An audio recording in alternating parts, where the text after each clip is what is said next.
We are usually taught that World War I began with 2 gunshots in a quiet European city. A young nationalist. A wrong turn. An archduke bleeding in the street. It's a clean story. Simple. Accidental. And completely misleading. That version of history is designed to make catastrophe feel unavoidable, as if millions of men died because fate slipped on a banana peel. But empires don't collapse because of coincidence. They collapse because of systems, because of money, because of trade routes. If you want to understand why Europe burned, why the Middle East was carved into unstable states, and why global power still revolves around a narrow strip of land between East and West, you have to stop staring at the assassin's pistol. You have to look at a map, specifically, a map of the world around the year 1900, and find the one thing that frightened the most powerful empire on Earth more than any battleship or army. It wasn't a weapon. It was a railway, an iron line that threatened to break Britain's grip on global trade. A project that promised to connect Europe directly to Middle Eastern oil. A shortcut that bypassed the oceans, and the empire that ruled them. This is the story of the Berlin-Baghdad Railway, the infrastructure project that helped drag the world into war, and the reason the modern Middle East looks the way it does today. At the turn of the 20th century, the British Empire sat at the center of the global system. Not just politically, not just militarily, economically, Britain's power rested on 2 pillars. The first was the Royal Navy, the largest, most advanced fleet ever assembled. British ships controlled every major shipping lane.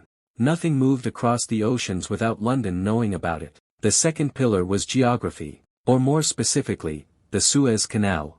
The canal was the empire's jugular vein. It was the fastest route between Europe and Asia, and therefore the key to India, the most valuable colony in the world. As long as Britain controlled Suez, it controlled access to Eastern markets. If you were a German manufacturer trying to sell machinery to India, if you were a Russian trader shipping goods to China, your cargo passed through British-controlled waters. You played by British rules. You paid British fees. You accepted British dominance. This was not an accident. It was a system. Then, in the heart of Europe, a new power emerged. Germany unified in 1871 and exploded onto the global stage. Its factories were modern. Its science was world-class. Its population was educated, disciplined, and productive. By the early 1900s, German industry was outperforming Britain's in key sectors. But Germany had a fatal weakness. It had no empire. No vast colonies rich in raw materials. No global naval network. No way to protect overseas trade. Germany was a giant locked inside a box, surrounded by rivals and cut off from global markets by British sea power. And the German leadership knew it. They understood that if war ever came, Britain wouldn't need to invade Germany to defeat it. Britain could simply blockade it, starve its factories of fuel and its cities of food. Germany needed an escape. Not across the sea. Across land. To the southeast lay another empire, older, larger, and far weaker. The Ottoman Empire had once ruled 3 continents. But by the late 19th century, it was known by a humiliating nickname, the sick man of Europe. The empire was decaying. Territory had been lost in the Balkans. The army was outdated. The bureaucracy was corrupt. But the real killer was debt. The Ottoman government owed massive loans to British and French banks. In 1881, the empire went bankrupt. Foreign creditors responded by doing something unprecedented. They took control. An organization called the Ottoman Public Debt Administration was created, staffed by European bankers. They didn't advise the Ottoman state, they ran it. Taxes collected from Ottoman citizens no longer went to the Sultan. Revenue from salt, tobacco, silk, all of it flowed directly into European vaults. The empire still existed on paper. But financially, it was already colonized. Sultan Abdul Hamid II understood what was happening. He knew the empire couldn't survive without modernization. Without faster troop movements. Without industrial infrastructure. Without control over its own economy. And above all, he knew one thing. If Britain or France built that infrastructure, it would only tighten the chain. So he looked elsewhere. To Germany. The idea was deceptively simple. Build a railway from Berlin to Constantinople, then extend it across Anatolia, through Mesopotamia, and down to the Persian Gulf. A continuous land route connecting Europe directly to the Middle East. For Germany, it was revolutionary. A train loaded with German goods could leave Berlin, cross Europe, enter Ottoman territory, and reach the Indian Ocean, without ever touching the sea. No British Navy, no Suez Canal, no blockade. For the Ottomans, the railway promised survival, fast troop movements, economic independence, a way out of financial servitude. For Britain, it was an existential threat. As German engineers began laying track, British planners stared at maps in disbelief. The railway pointed straight toward the soft underbelly of the empire. By the early 1900s, oil had become the future of warfare. Coal was slow and inefficient. Oil-powered ships were faster, cleaner, and deadlier. The problem was simple. Britain had no oil of its own. Its navy depended on foreign supply, especially from Persia and the United States. And geological surveys were revealing something alarming. The land the railway passed through, Mesopotamia, sat atop vast oil reserves. The Germans had secured mineral rights along the railway corridor. If the line reached the Persian Gulf, Germany wouldn't just bypass Britain. It would control the fuel of the future. The British response was ruthless and calculated. First, diplomacy. Britain pressured the ruler of Kuwait to sign a secret agreement. Kuwait would not lease land or grant port access to any foreign power without British approval.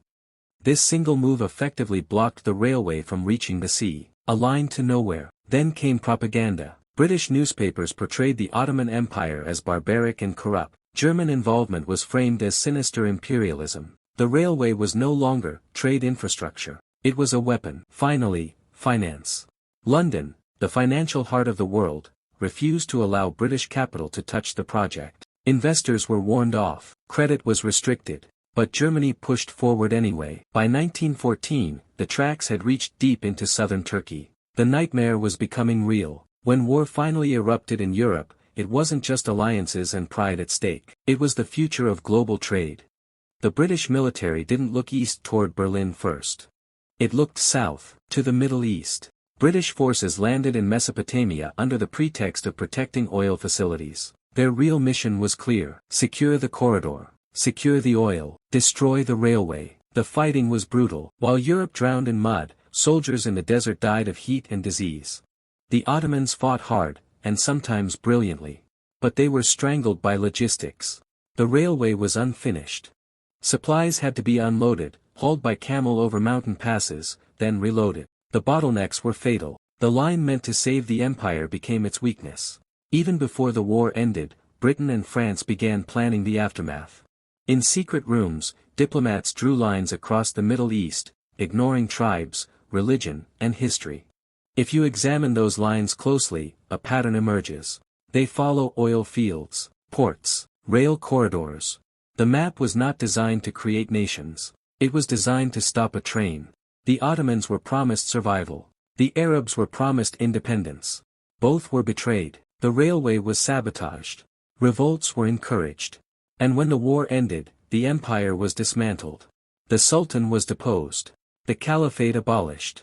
The debt remained. The Iron Road was broken into pieces, scattered across new borders. It never fulfilled its purpose. But infrastructure never truly dies. The idea behind the Berlin-Baghdad Railway, a land bridge connecting Europe and Asia, haunted geopolitics for decades. It resurfaced in the Second World War. It resurfaced in the Cold War. And today, it has returned on a scale never seen before. A rising industrial power, a dominant naval empire, a massive overland infrastructure project.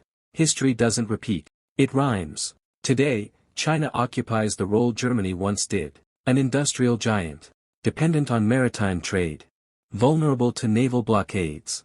The United States plays Britain's role, controlling the seas, guarding choke points, defending a global system it built. And China's response is familiar. Railways, pipelines, roads, a modern iron road across Eurasia. The Belt and Road Initiative is not just economics. It is strategy. And once again, the Middle East sits at the center of the board. The Berlin-Baghdad Railway teaches us a hard truth. Infrastructure is never neutral. A road is power. A rail line is influence. A pipeline is control. When an empire feels that power slipping away, it doesn't negotiate. It reacts. The wars we see today are not ancient hatreds or religious inevitabilities. They are the echoes of unfinished tracks. The world wasn't shaped by a gunshot in a Balkan street. It was shaped by a train that never arrived. And until we understand that, we will keep reliving the same conflicts, just under new names.